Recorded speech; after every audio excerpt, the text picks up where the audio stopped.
Tên thái trồng phải dừa đã sai tới dăm đồng đó nên đi cho nên tôi muốn gì sai không biết trong này nè còn có càng còn nữa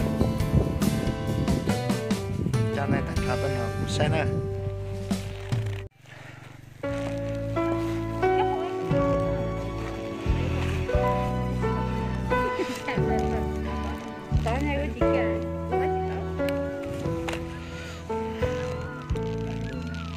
tối quá tại trong hè là dòng càng gọn nữa ngon càng gọn nhưng chọn chọn thì gì bà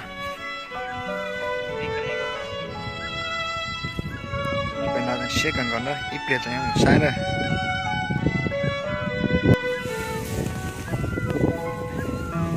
tên gì chọn té này vô trắc áp rồi đó mà sao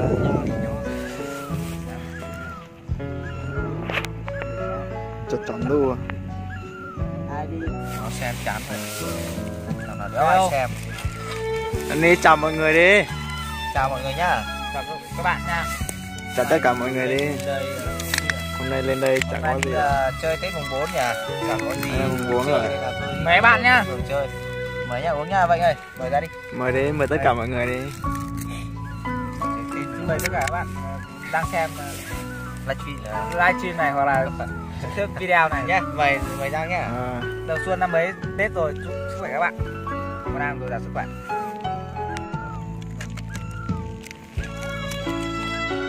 Chào mọi người nhá. Lên TV đấy. Lần đầu tiên lên TV. Ai lên TV rồi?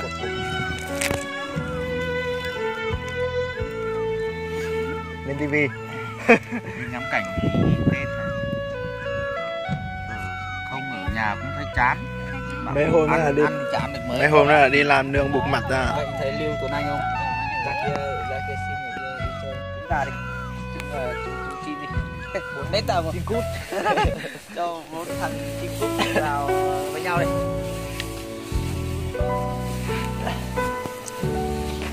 Bây giờ đi à? Bây giờ đi dạo sư. Nó cắt chụp cái nến nó sao đó là. Nó sao nữa mà. Một kiểu dạng cả này ba.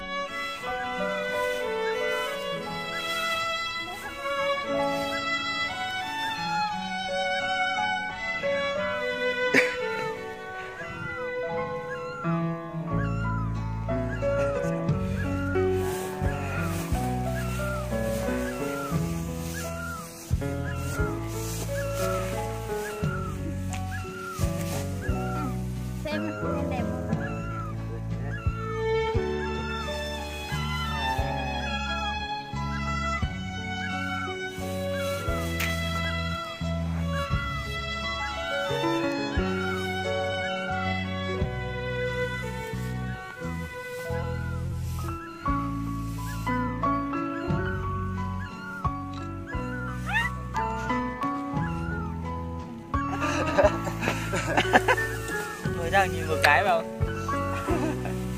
Cười. Cậu này tôi thế này bỏ không ăn. Chị ạ, lò cũng lạo, cũng lạo. Bỏ không ăn cỏ bò ngu. Trời ơi, em không yêu anh, em ngu hơn bò.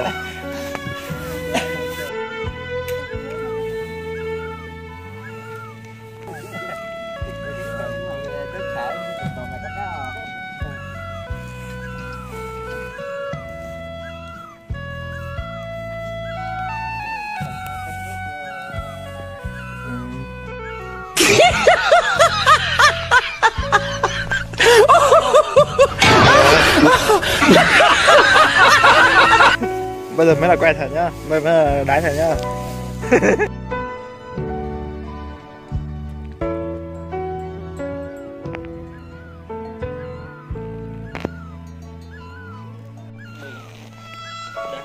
Quen từ lâu rồi.